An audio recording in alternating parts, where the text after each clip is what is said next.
Bonjour tout le monde, ça va? Good, parfait. Alors on va parler un peu d'histoire pour commencer.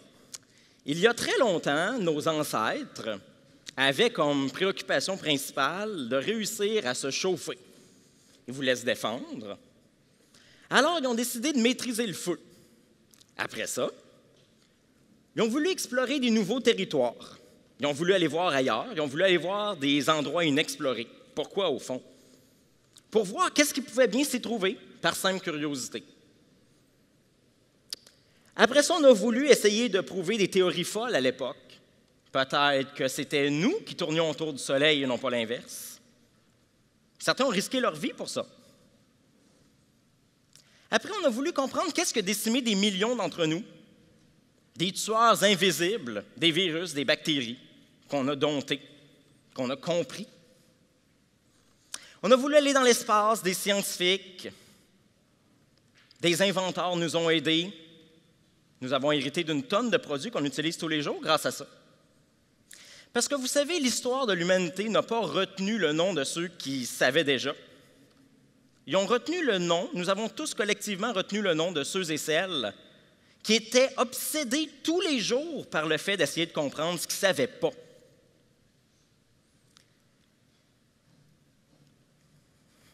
C'est vers le 19e siècle qu'on a commencé à structurer la science. C'est vers le 19e siècle qu'on a commencé à se dire que ça prendrait une méthode scientifique. Parce que, disons-le, jusqu'à un grand bout de temps, notre science était beaucoup plus pilotée par les croyances et les superstitions. Donc, on a commencé à essayer d'obtenir une méthode scientifique. Puis, on a voulu obtenir cette méthode expérimentale-là pour réduire nos biais cognitifs, parce que nous avons tous des biais. Le fait qu'un de mes amis qui a acheté une Mini, j'ai commencé tout d'un coup à avoir plein de Mini sur la route. C'est un biais de confirmation. Parce qu'on tend comme humain à vouloir confirmer les hypothèses que nous avons. Alors, nous avons commencé à essayer d'avoir une méthode expérimentale qui nous permet de valider de manière pas certaine, parce que la science n'est jamais certaine. On peut toujours invalider une théorie. Mais on a voulu essayer d'avoir une méthode structurée pour valider des hypothèses. Parce que la méthode expérimentale, ça consiste à tester la validité d'une hypothèse. Comme informaticiens, on est tous des scientifiques, en fait. On a un background scientifique. Je vais vous faire un petit rappel là, pour ceux qui sont allés au cégep en sciences de nature. Là. On va faire un petit rappel de la méthode scientifique. Puis là, inquiétez-vous pas, ceux qui se demandent où est-ce qu'on s'en va avec ça, on va parler d'agilité. Okay? Ça s'en vient. Donc, la première chose, normalement, c'est qu'on a une question, on a un problème. Hey, d'ailleurs, combien de personnes, quand ils réalisent une user story, savent pour quel problème ils tentent de résoudre? Donc, on commence par une observation initiale, une question, un problème. On formule ensuite une hypothèse. C'est ce qu'on pense être probable. On va désigner ensuite une expérimentation qui va nous permettre d'essayer de conclure si cette hypothèse-là est valable ou si on va la réfuter. Ensuite, on va rouler l'expérimentation. On va analyser, parce que ce n'est pas parce que ça semble confirmer mon hypothèse que je n'ai pas oublié des variables. Et on va conclure, on va raffiner, on va itérer. Parce que la science est un processus itératif, en fait. Et pourquoi est-ce que c'est si important de comprendre ça? Parce qu'en fait, la science est disciplinée dans le but de résoudre des problèmes qui sont complexes. Parce que quand un problème est complexe, ça veut dire qu'il y a des tonnes de variables. Puis s'il y a beaucoup de variables, ça veut dire que c'est difficile d'être certain de notre hypothèse. Alors là, on va quitter 2 secondes le monde de la science, puis on va aller dans le monde du management. Il y a plusieurs modèles qui peuvent permettre d'expliquer ça. Puis là, ceux qui sont très familiers avec le modèle de Cynefin, parce qu'en passant, ça s'écrit Cynefin, mais ça se prononce Cynefin, OK? Et la matrice de Stacey, ceux qui sont habitués avec ça trouveront sûrement que je vais beaucoup de manière superficielle. Mais mon unique objectif, à partir de maintenant, c'est de vous convaincre que la raison pour laquelle on fait de l'agilité, c'est parce qu'on a un problème complexe à résoudre. Il existe différents types de problèmes, puis je vais d'abord utiliser le modèle de Cynefin. Il y a des problèmes simples. Un problème simple, c'est un problème pour lequel le lien de causalité, donc de cause à effet, est connu et évident. Donc, vous pouvez facilement voir le lien de causalité. C'est des problèmes qui sont faciles à résoudre normalement. Ensuite, on va arriver dans les problèmes compliqués. Alors, un problème compliqué, c'est un problème pour lequel il existe un lien de cause à effet, mais pour lequel il n'est pas évident, ce lien. Mon collègue Marc adore utiliser l'analogie de McDonald's pour expliquer ça. Alors, chez McDo, si vous faites des burgers, vous savez très bien ce que vous devez produire, puis vous savez exactement comment produire le burger. C'est un problème qui est simple. Puis là, on peut utiliser un peu la méthode STC qui a ses défauts, notamment le fait qu'elle n'utilise que 2 variables pour gérer la complexité, mais c'est quand même assez intéressant. Vous avez, à chaque fois que vous essayez de résoudre un problème, de coder un système, peu importe, il y a 2 variables intéressantes à regarder. À quel point je maîtrise, j'ose espérer que vous maîtrisez le problème, OK? Puisque si vous ne savez pas quel problème vous voulez résoudre, vous êtes mieux juste de rien faire, OK? Mais si vous maîtrisez le problème, ensuite, la prochaine question, c'est est-ce que je maîtrise la solution? Qu'est-ce qu'elle devra avoir l'air? Quelle est la solution optimale? Est-ce que je maîtrise c'est quoi que ça va avoir l'air, la fin de cette solution-là? Est-ce que c'est incertain? Le mot-clé ici, c'est l'incertitude. Alors, à quel point je suis certain de ce que je suis en train de faire? Et sur l'autre axe, on se demande, est-ce que je suis certain de comment je vais arriver à produire ça? Donc, chez McDo, c'est clair qu'on sait comment produire le burger, puis on sait exactement de quoi il va avoir l'air à la sortie. Ensuite, on tombe dans les problèmes compliqués. Alors là, je vais faire une généralisation, mais généralement, construire un pont en génie civil a tendance à être un problème compliqué parce qu'il y a beaucoup de variables, il y a beaucoup d'éléments à étudier, mais on maîtrise quand même assez bien les sortes de ponts, qu'est-ce qui peut avoir l'air en fonction des contraintes, on peut les identifier.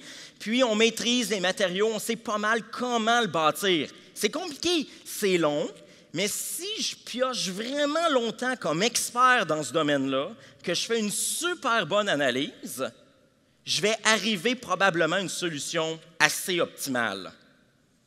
C'est le règne des problèmes compliqués. Dans un problème compliqué, on prend les meilleurs experts du domaine pour nous trouver c'est quoi le lien de causalité, pour trouver ensuite la solution optimale. Elle existe, il faut juste quelqu'un de bien bon pour la trouver. Et ensuite, on tombe dans le monde des problèmes complexes. Un problème complexe, il n'y a pas forcément de meilleure solution unique, optimale, connue. Nous ne connaissons pas le lien de causalité, de cause à effet dans ce domaine-là. Quand bien même vous prendriez les meilleurs experts de votre domaine, ils ne pourront pas vous dire « Fais ça de même, je vais y penser pendant 2 ans, puis tu vas avoir la meilleure solution à faire. » On est dans un monde complexe. Dans un monde complexe, la seule chose possible, c'est l'expérimentation. C'est de trouver un optimum local. C'est de réussir à partir de la compréhension que je vais forger du contexte dans lequel je suis, à trouver ce qui marche bien. Mais ce qui marche bien dans ce contexte-là ne marche pas forcément dans l'autre contexte à côté parce que c'est un problème complexe. L'ingénierie logicielle, le logiciel de manière générale, est beaucoup dans le complexe. On fait du logiciel compliqué. Vous faites un site web WordPress puis vous êtes bien bon là-dedans, vous faites ça depuis des années, vous êtes probablement dans le compliqué. Vous avez probablement votre recette qui marche assez bien. Ce n'est pas simple, parce que le client a des besoins, il faut analyser chaque cas, mais vous prenez des gens très bons là-dedans, ils vont vous trouver quelque chose d'assez optimal. Vous êtes une compagnie de télécom, une compagnie d'assurance, vous avez un domaine d'affaires qui est excessivement complexe, pour lesquels la solution optimale au problème n'est pas forcément connue. Vous pouvez vous auto-convaincre que vous avez la meilleure solution, mais la réalité, c'est que ça ne veut pas dire que c'est l'optimal. L'important quand on fait des projets informatiques, c'est de savoir à chaque moment ce qu'on est en train de faire et dans quelle zone. Parce que ce n'est pas la même façon, ce n'est pas les mêmes processus et ce ne sont pas les mêmes outils qui vont vous permettre d'y arriver. Puis pourquoi j'ai parlé de la méthode scientifique en introduction? Parce que les scientifiques ont eu exactement le même problème. Quand tu fais de la science, tu ne sais pas qu'est-ce que ça a l'air la solution optimale. Tu essaies de la trouver. Alors, qu'est-ce qu'on fait? on expérimente, on émet une hypothèse, on reconnaît que l'hypothèse est une hypothèse et on la valide. Ouf! OK. Vous n'êtes pas trop perdu, là? Ça va? Oh, oh, oh, oh! Personne ne réagit. Ça va? Oui? Bon, super. Donc, si vous êtes face à un problème complexe, vous voulez le fragmenter. C'est la première chose que vous voulez faire. Fragmenter votre problème, éliminer des variables, essayer de tester quelque chose de plus petit. Vous allez formuler des hypothèses. Ensuite, on va faire une expérimentation, puis on va valider qu'est-ce que ça a donné. Et finalement, on va inspecter ça et on va recommencer. Vous ne trouvez pas qu'il y a quelque chose quand même de similaire au grand pilier de Scrum? Là? Inspect, adapt, je ne sais pas. Hein? Même la transparence a quelque chose de lien avec la science. Les scientifiques bâtissent sur leur communauté grâce à la transparence. Bon, le moment tant attendu. Parlons d'agilité maintenant. Vous êtes dans une conférence agile, j'imagine que ça vous intéresse. Je veux rappeler pour commencer, l'agilité, là, c'est pas Scrum en particulier. L'agilité, c'est pas 3 questions le matin. L'agilité, c'est un ensemble de valeurs et de principes issus d'un manifeste. Je vais rappeler le manifeste. Donc, la première chose, puis pour ceux qui ne sont pas habitués au manifeste agile, il faut lire de la manière suivante. Ce qui est à gauche est plus important que ce qui est à droite, malgré le fait que ce qui est à droite est également important.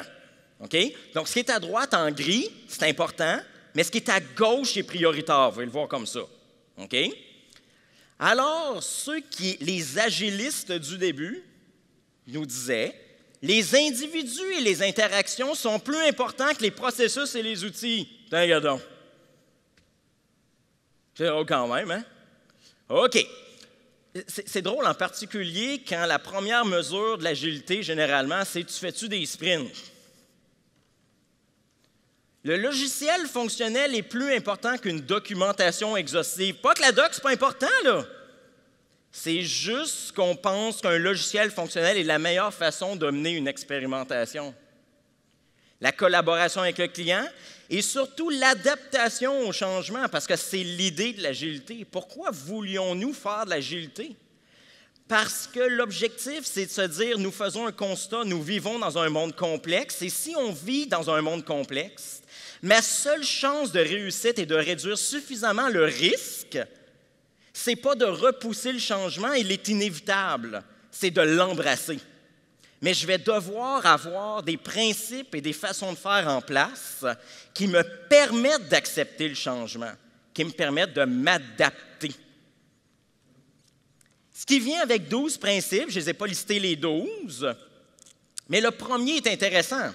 Livrer fréquemment du logiciel opérationnel. Un logiciel opérationnel est la principale mesure d'avancement. Depuis quand la vélocité est devenue la principale mesure d'avancement?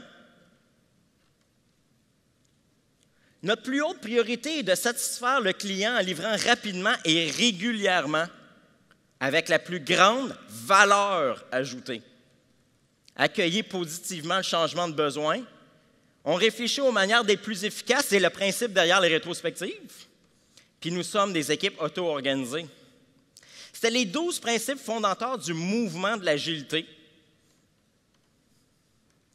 Quand j'ai commencé à faire de l'agilité, j'étais en contact au début vers 2003-2004 avec Extreme Programming. Après est venu Scrum. J'ai fait une maîtrise dans ce domaine-là, puis je suis devenu coach agile après. À l'époque, c'était pas à la mode là, d'être agile. Là. On était un peu les parias de la gang. Là. J'exagère à peine. Mettons qu'on utilisait beaucoup notre bâton de pèlerin. On ne rêvait pas à ce moment-là que quelqu'un réponde aux 3 mêmes questions chaque matin. C'est pas que c'est pas correct les 3 questions le matin, mais c'était pas ça l'objectif. On voulait être capable de s'adapter au changement. Parce qu'on croyait, la communauté agile croyait fermement que le monde devenait de plus en plus complexe et que la seule façon d'obtenir quelque chose qui plaît et qui produirait de la valeur, ça serait d'expérimenter. L'agilité, c'est un adjectif. dans le sens d'adaptable, réactif, capacité à m'adapter au changement. La vraie mesure de l'agilité, c'est beaucoup plus se demander, est-ce que je suis capable de m'adapter au changement à n'importe quel moment? Est-ce que mon architecture peut s'adapter à un changement? Est-ce que la manière dont je produis, est-ce que ma livraison, mon delivery peut s'adapter au changement? C'est ça, c'est un adjectif. Donc, la mesure de l'agilité est beaucoup plus vers là. Notre idée était de livrer souvent du logiciel fonctionnel conçu par des humains compétents pour s'adapter à un monde complexe. En fait, l'objectif, c'était de produire de la qualité puis faire vivre une expérience et produire de la valeur, en fait. C'est ça qu'on voulait. C'est cool, c'est juste ça.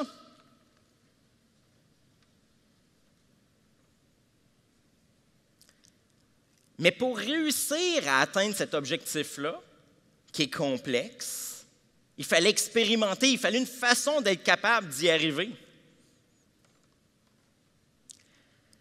Alors, on a commencé à se dire, c'est quoi les méthodes, qu'est-ce qu'on peut utiliser?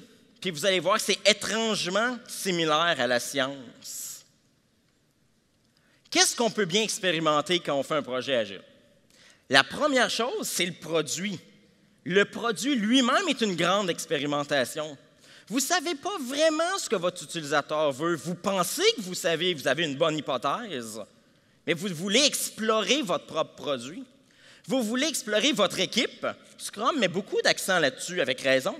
L'équipe est un monde complexe. On veut des équipes multidisciplinaires avec plein d'humains différents. C'est un monde extrêmement complexe. Donc, on veut aussi explorer du côté de l'équipe. Le contexte business dans lequel vous êtes change sans arrêt. Ça va être pire dans les prochaines années. Toujours plus de changements, plus de réactivité à l'économie. C'est aussi une zone d'expérimentation. Concrètement, qu'est-ce qu'on a comme outil dans notre boîte à outils? Toute forme d'itération, que vous fassiez du Kanban ou du Scrum, ça n'a pas d'importance. Toute forme itérative est en soi un laboratoire. C'est un moment dans lequel vous pouvez rouler une expérience de courte durée. Parce qu'il n'y a pas de scientifique qui rêve de faire l'étude la plus longue. On veut essayer de valider notre hypothèse le plus rapidement possible. Parce qu'à chaque fois que vous faites une user story, à chaque fois que vous codez quelque chose, vous le faites parce que vous avez une hypothèse. Et là, le danger, c'est de tomber dans le build trap. Alors, l'année dernière, dans la même salle, il y avait Melissa Perry qui parlait de build trap. D'ailleurs, elle a publié un livre dans les prochaines semaines, si je ne me trompe pas, sur le sujet. C'est de tomber dans le build trap, l'obsession de livrer des points. C'est pas que c'est pas correct, les points. C'est juste, c'est pas ça l'objectif en soi. Ça ne sert à rien de livrer plein de points si ça ne produit pas de valeur. Si vous n'avez pas testé votre hypothèse, en fait. Si vous prenez un immense projet de 2 ans puis vous le coupez en sprint de 2 semaines, mais que vous ne mettez jamais en production avec des vrais clients, l'hypothèse que quelqu'un veut votre produit, vous allez la valider après 2 ans. La vélocité, c'est un outil, mais c'est une mesure. Une mesure en soi ne veut rien dire. 40 degrés Celsius ne veut rien dire. Ça veut dire quelque chose dans un contexte, une mesure qui me permet d'évaluer quelque chose. En agilité, la vélocité nous sert à 2 choses. Elle nous sert à confirmer des hypothèses, donc rouler une expérience. Vous avez une équipe, par exemple, vous déterminez dans une rétrospective qu'il y a tel problème potentiel.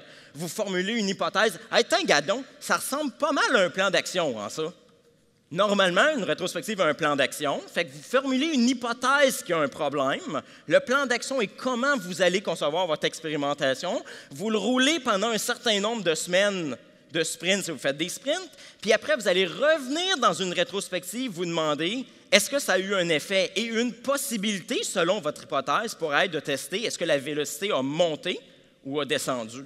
En soi, la vélocité n'a pas de sens. Mais la vélocité sert aussi à déclencher des hypothèses. Vous voyez, vous constatez, première étape, vous observez une vélocité qui descend. Vous pouvez formuler une hypothèse sur la raison. Avons-nous une dette technique? Avons-nous un problème de ce côté-là? C'est une mesure, la vélocité, extrêmement importante, mais qui n'est pas un objectif en soi. Une user story, c'est rien d'autre qu'une aventure hypothétique. Si vous y pensez 2 secondes, là, à l'origine, une user story, c'est supposé être l'aventure, l'expérience, l'histoire qu'un utilisateur va se raconter. C'est l'histoire, c'est l'hypothèse que c'est ce que va vivre votre utilisateur. Mais la vraie expérience ne se termine pas au moment où vous la mettez done. Au moment où vous mettez done une user story, votre expérience commence. Parce que c'est seulement à partir de ce moment-là qu'elle peut potentiellement être mise dans les mains de quelqu'un qui va vraiment pouvoir dire si c'est l'histoire qu'il voulait se faire raconter. C'est l'expérience qu'il voulait vivre.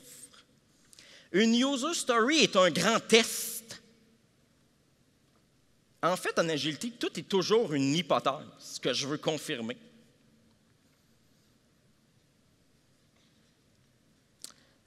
Quand vous vous demandez c'est quoi la taille de ma user story, est-ce que ma user story est trop petite, trop grosse?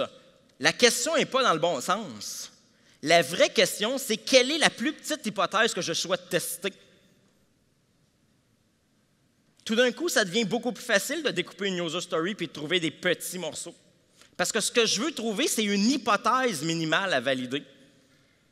Beaucoup de gens ont de la misère, même si c'est un objectif très louable, de trouver des minimum viable products, trouver la plus petite tranche possible qu'on pourrait faire. Il existe une tonne de techniques pour faire ça, mais si vous faites du story map, mon but, ce n'est pas de faire la promotion de cette technique en particulier, mais vous pouvez identifier à l'intérieur des aventures, des tranches les colonnes, pour ceux qui ne connaissent pas le story map, les colonnes sont en fait l'expérience utilisateur étape par étape, puis en dessous, vous avez vos features. Fait que ça permet d'identifier des chemins en disant telle persona, dans tel cas, va vivre quoi et a besoin de quoi. Si vous caractérisez très bien vos types d'utilisateurs, vous pourriez dire cette catégorie de personnes a besoin de cette ligne-là, cette aventure-là. C'est une hypothèse que vous pouvez vérifier. Et vous savez comment la tester. Vous avez juste besoin d'offrir cette fonctionnalité à ce groupe-là. Ce qui, tout d'un coup, enlève la pression d'essayer de dire quel est le minimum que je peux faire qui va convenir à tous mes utilisateurs. Parce que vous essayez une hypothèse qui est grande, mais je peux avoir une plus petite hypothèse. C'est tous des outils qui vous permettent de faire ça. Et la journée où vous réfléchissez en termes d'hypothèse, c'est la journée où probablement vous allez avoir un déclic sur « OK, je comprends pourquoi c'est trop gros ». Parce que tout est une hypothèse. Vous vous demandez, je faisais une présentation ce matin sur les tests automatisés, un test est une hypothèse à valider. Tout est toujours une hypothèse. Il y a d'autres endroits en agilité où on a des zones d'expérimentation. À l'époque des stream programming, on parlait beaucoup de spike. Alors, une spike, c'est quand il y a quelque chose qui est complexe, j'essaye de le faire, j'ai vraiment aucune idée. Bon, on va faire une micro-expérimentation. On va prendre 2 jours, on va faire un time box pour éviter la loi de Parkinson. Là. Plus j'ai de temps, plus je vais le bouffer. Là. Donc, on va venir prendre une petite zone, une micro-expérimentation. C'est exactement ce qu'on fait aussi en sciences. Quand un problème est trop complexe, on se dit « Hey, je vais tester juste cette variable-là. Je vais venir chercher seulement ce bout-là. » C'est un spike. Je vais explorer, quitte à le jeter. Parce que j'ai roulé une expérience qui me permet de rouler la plus grosse par la suite. Ensuite, des tests A/B, c'est une grosse hypothèse suivie d'une expérience. Là. Les grands joueurs Instagram, Google et compagnie sont très forts. Il faut dire qu'ils ont l'échantillon pour le faire. Mais un test A/B, l'idée, c'est que je vais fournir 2 versions à un groupe d'utilisateurs réels, puis je vais tester, selon les métriques que j'identifie, lequel est le plus performant. L'autre problème, souvent, pour lequel on a de la misère en agilité à faire vraiment des expérimentations, c'est qu'on ne mesure pas. Il faut mesurer pour être capable de faire ça. Il faut mesurer pas juste le budget et le temps. C'est correct, là, le budget et le temps, mais ça ne donne aucune information sur la satisfaction et la valeur d'un utilisateur, par contre. Ça prend d'autres métriques pour ça. Ça prend des métriques qui sont actionnables, des métriques qui me permettent de dire, cette user story-là, après l'avoir mis en production, ça a généré un. C'est pas facile, mais c'est ce qu'Instagram, Google et compagnie ont réussi à faire. Donc, tous les tests A/B est une forme d'expérimentation. Toutes les boucles de rétroaction, parce que tous les cadres agiles ont généralement des boucles de rétroaction à la planche, là. C'est toute une façon de boucler pour expérimenter. Pourquoi? Parce qu'on est dans un monde complexe. Si on est dans un monde complexe, ça veut donc dire que j'ai besoin de voir qu'est-ce qui se passe, j'ai besoin de creuser, comprendre le monde dans lequel je suis. Je vais itérer parce que je ne suis jamais sûr que mon hypothèse est bonne. Vous savez, tout à l'heure, on parlait du modèle de Cynefin. Si vous êtes dans une zone compliquée, vous n'avez pas intérêt à utiliser de l'agilité. Parce que si vous faites ça, vous allez micro-expérimenter pour retrouver potentiellement la solution optimale qu'un expert aurait pu vous trouver en faisant une analyse. Donc, tout est une question de contexte. Ceux qui font du grooming ou de l'affinage de carnet, pourquoi est-ce qu'on fait ça? C'est des séances de génération d'hypothèses, en fait. Vous pouvez le voir comme ça. Les rétrospectives, c'est un moment où on regarde comment on pourrait s'améliorer, on conclut l'expérience à ce moment-là. À chaque sprint comme équipe que vous vivez une expérience vivante. Vous expérimentez sur vous en tant qu'équipe pour savoir comment vous pourriez être meilleur. Puis vous pouvez à ce moment-là émettre des hypothèses de pourquoi ceci ou cela va moins bien ou pourquoi ceci va bien. Parce qu'oubliez pas que dans un monde complexe, l'astuce est la suivante. Il n'y a pas de solution optimale connue, donc je vais supprimer ce qui donne, je vais faire de moins en moins ce qui ne semble pas fonctionner pour faire de plus en plus ce qui semble fonctionner, pour essayer d'avoir une boucle positive plutôt qu'une boucle négative. Alors, tranquillement, les rétros, ça sert à ça. Qu'est-ce qui marche bien dans notre équipe, dans notre contexte? Puis je vais essayer d'optimiser. Une fois que vous avez pris le goût à l'hypothèse, vous voyez le monde autrement. C'est garanti. Qu'est-ce qu'on peut bien regarder? On a différentes sortes de problèmes. Le premier problème à résoudre, c'est nous-mêmes. Donc, le processus, les humains, les outils. Ça dit quelque chose à quelqu'un, ces trois variables-là? C'est pas mal ce qu'on devrait se poser comme question dans une rétro, n'est-ce pas? Donc, c'est notre propre inspection là-dedans. Mais vous avez aussi le client. Quelle expérience il vit, lui? Qu'est-ce qu'il veut, le client? Mon produit, il est-tu bon? Il est-tu bien fait? Puis, il est-tu durable? Il est-tu pas maintenant, ce produit-là? C'est-tu éphémère? Suis-tu capable de m'adapter? C'est tous des problèmes à résoudre. Je n'irai pas loin dans ces techniques-là, mais la raison pour laquelle j'ai mis un losange ici, c'est que vous pouvez vous inspirer du design thinking pour ça, qui vient de la branche du design, tout ce qui est Lean UX, ce genre d'affaires-là. Vous pouvez regarder de ce côté-là. C'est des gens qui tentent de résoudre des problèmes complexes aussi. Puis qu'est-ce qu'ils vont en faire? Ils vont faire d'abord une pensée divergente, donc ils vont essayer de générer le maximum d'hypothèses. Ensuite, ils vont essayer de converger. Puis la première convergence, si vous êtes dans le modèle du Double Diamond là, qui est là, vous allez d'abord, à ce moment-là, vous allez avoir essayé d'identifier la meilleure hypothèse en termes de problème. Après, vous allez rediverger pour essayer de trouver l'ensemble des solutions que vous trouvez qui pourraient être une bonne idée. Puis vous allez essayer de converger pour choisir votre meilleure hypothèse en termes de solution. Puis comme vous êtes dans du logiciel, puis que c'est hyper malléable du logiciel, puis qu'il y a plein de façons de faire les choses, bien, ça ne se termine pas là parce que vous n'êtes pas sûr encore que ça va être bon. Donc, vous allez le mettre en production, puis vous allez mesurer. Le problème du logiciel, c'est un problème qui a un avantage en soi, est multiple. La première chose, c'est qu'un logiciel, pour une même solution, vous pouvez la coder de plein de façons. Donc, un ensemble de possibilités pour obtenir la même solution. La solution elle-même, il en existe une grande série de solutions possibles pour résoudre le même problème. Parce que du logiciel, c'est hyper malléable, puis ça peut virtuellement faire n'importe quoi. Il y a très peu de limites. Ce qui veut dire qu'on a une grande explosion combinatoire. Donc, on n'est jamais sûr de rien. C'est cool en même temps parce que ça veut dire qu'on peut résoudre n'importe quel problème. Mais c'est pas cool. Tous les domaines n'ont pas cette chance. Si vous regardez dans l'histoire, vous allez voir que les grandes réalisations, même, par exemple, j'assistais à New York à une conférence de quelqu'un qui faisait l'historique, par exemple, de ceux qui travaillaient pour Enigma dans la Deuxième Guerre mondiale, Lockheed là, pour fabriquer des avions, etc. Puis ils ont tous des choses en commun, même s'ils avaient des contraintes extrêmement fortes, souvent des contraintes de secret, des contraintes de... Vous savez, dans un avion, là, beaucoup d'ingénieurs aimeraient bien pouvoir comme, fabriquer à la pièce. Tu sais, tu as une pièce, ça ne fait pas ton affaire, tu refonds, tu as fait, puis ça prend 2 minutes. Là. Ça ne marche pas de même. OK?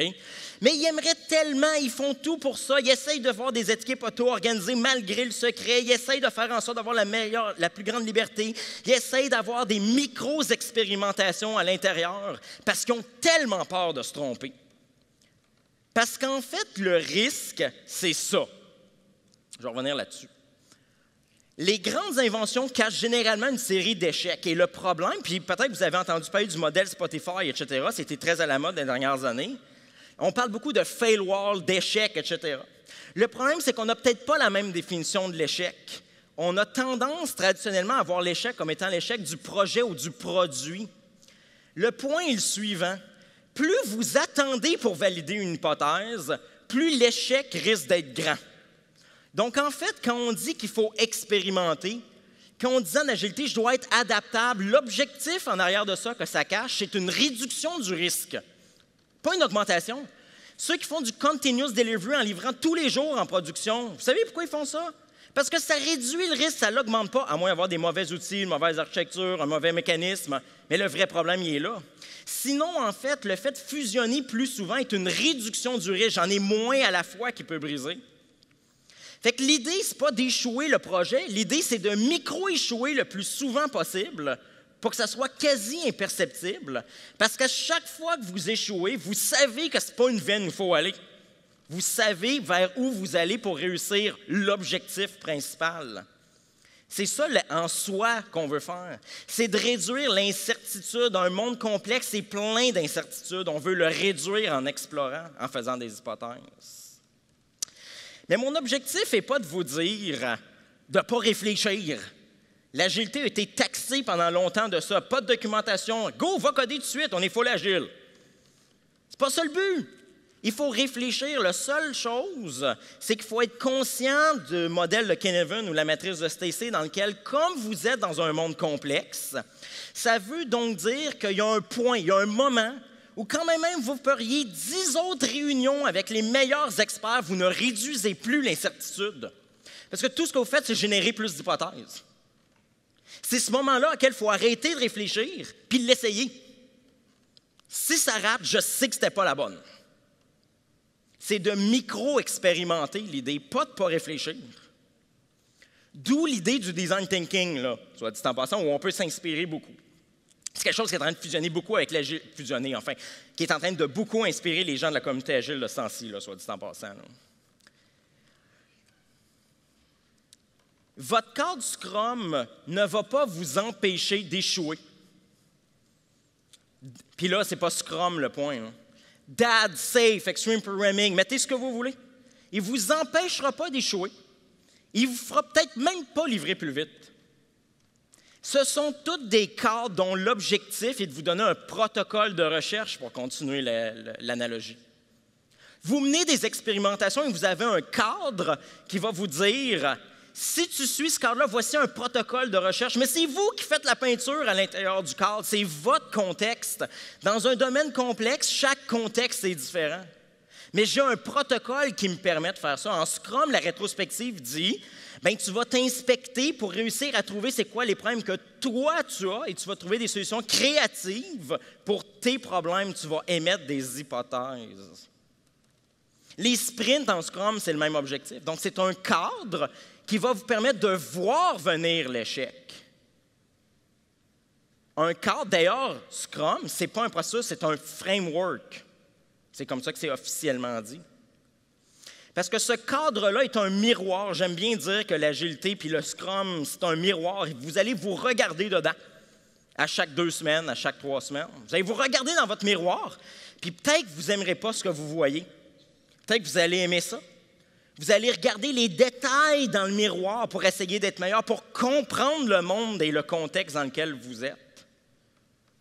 Scrum ne va pas vous empêcher d'échouer. Scrum va vous montrer si vous l'utilisez pour micro-expérimenter, va vous montrer si vous vous dirigez vers un échec. C'est à vous de ne pas vous rendre là. Alors, encore une fois, si vous prenez un projet de 2 ans, vous le séparez en blocs de 2 semaines, puis que dans vos rétrospectives, vous vous dites « tout va bien à chaque fois », bien, vous allez quand même possiblement échouer le projet parce que vous n'avez jamais réduit le risque. Parce qu'en fait, l'objectif, c'est juste d'apprendre. Apprendre, apprendre, apprendre. Vous voulez apprendre sur votre équipe, sur vous-même, sur votre produit, sur vos user stories. Parce que quand vous apprenez, vous devenez meilleur dans le contexte dans lequel vous êtes, vous l'apprivoisez, vous domptez le domaine dans lequel vous êtes, vous allez produire plus de valeur, vous allez réduire le risque en même temps. Étonnamment, souvent, on a dit on va faire de l'agilité dans des problèmes simples, c'est moins risqué. L'agilité est un cadre qui a comme objectif de réduire le risque, donc il est fait pour des problèmes complexes.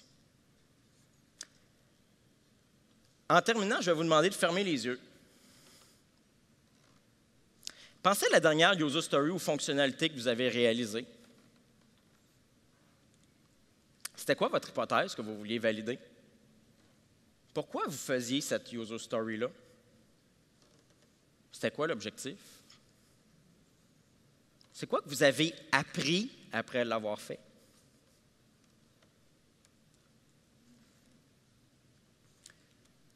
C'est quoi que vous allez changer demain? Qu'est-ce que vous pourriez prendre? Quelle est la plus petite hypothèse? Parce que peut-être vous vous dites, ouais, c'est loin un peu de notre façon de faire. Mais ce n'est pas grave, parce que si vous avez compris l'idée de l'hypothèse, vous pouvez toujours prendre une hypothèse toujours plus petite. Quelle est la plus petite chose que vous pouvez changer? Et si vous vous dites encore, c'est mission impossible, je vais vous laisser sur une citation de Robert Kennedy. Dans le monde, il y a ceux qui voient les choses telles qu'elles sont et se demandent pourquoi c'est comme ça. Puis il y a tous ceux et celles qui imaginent les choses telles qu'elles pourraient être et se disent pourquoi pas. Merci.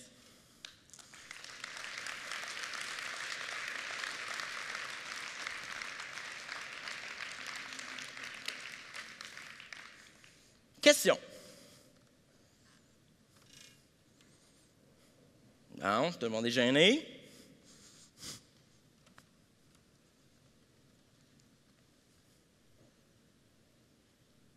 Oui, il y a une question. Il va peut-être falloir que tu cries fort. As-tu un micro en quelque part?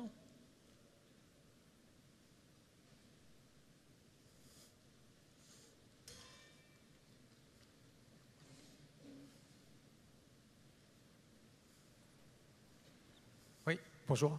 Bonjour. Ma question, c'est si ma réalité, c'est que je mets en production 2 ou 3 fois par année, est-ce que ça vaut toujours la peine de faire de Scrum ou d'utiliser quelque autre framework? Je pense que oui. OK, je pense que tout le monde a entendu la question, mais la question, c'est que si je livre juste 2 fois par année, est-ce que ça vaut la peine de faire du Scrum ou autre? La réponse, à mon avis, c'est oui, parce que c'était l'idée quand j'avais une diapositive tout à l'heure pour dire qu'il y a plein d'affaires dans lesquelles tu peux explorer. Tu peux probablement explorer, puis tu peux probablement apprendre sur ta propre équipe. Ça, c'est probablement une affaire que tu peux faire. Tu travailles avec eux au quotidien. Ce qui va être plus dur, par contre, le message, c'est plus ça. C'est si tu livres 2 fois par année, il faut juste que tu sois conscient que le moment où tu challenges ton incertitude sur le produit que tu es en train de livrer est 2 fois par année. Fait que la prochaine question, puis il n'y a pas de c'est mal ou bien. Tout dépend du produit que tu fais. La question, c'est est-ce que je suis confortable avec ce risque-là? J'ai-tu des mesures pour montrer ça? Si à chaque fois que vous livrez 2 fois par année, c'est l'enfer, les utilisateurs ne sont pas contents, ça prend une gestion de changement à chaque fois, puis il y a plein de bugs qu'on règle pendant 3 mois, bien probablement que ton incertitude est bien trop élevée quand tu mets en production. Fait que tout est une question de gérer l'incertitude, en fait, à ce moment-là. Ça, c'est le premier volet. Puis le deuxième, c'est, oui, tu peux clairement expérimenter pour faire des hypothèses sur ta propre équipe. Ça, Scrum, d'ailleurs, est très bon là-dedans, là, pour la partie rétrospective, à condition de les faire sérieusement et pas toujours se dire, on est bien bon, là. Donc, oui, il y a clairement une valeur. D'ailleurs, c'est un peu le message à la fin, c'est de trouver la plus petite hypothèse, la plus petite chose que je peux changer dans la vie, puis tu peux appliquer la règle, en fait. Ça répond à ta question? Merci. Autre question. Oui, quelqu'un qui s'amène.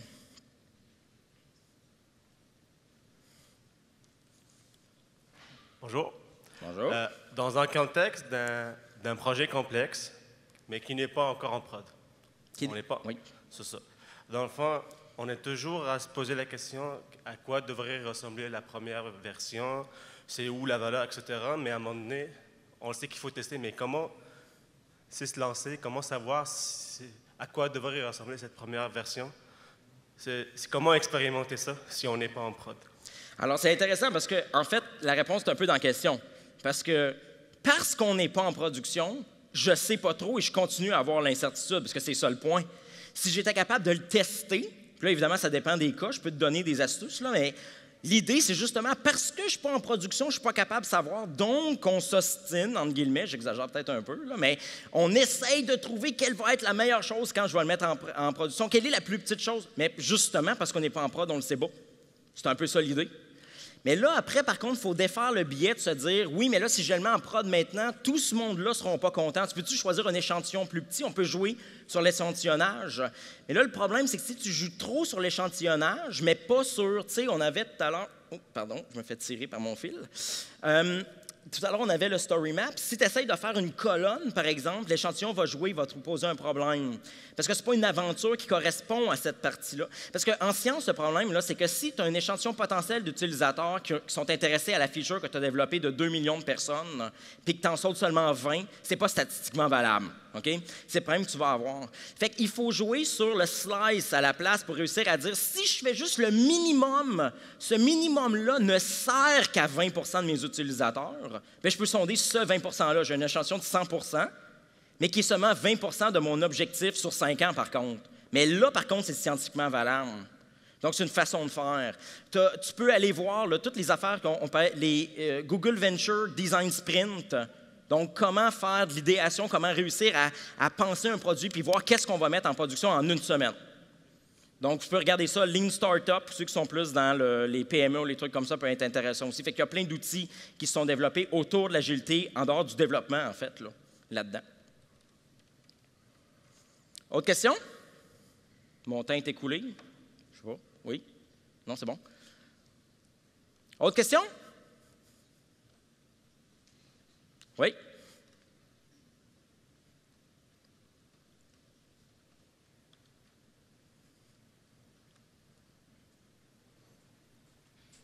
Bonjour.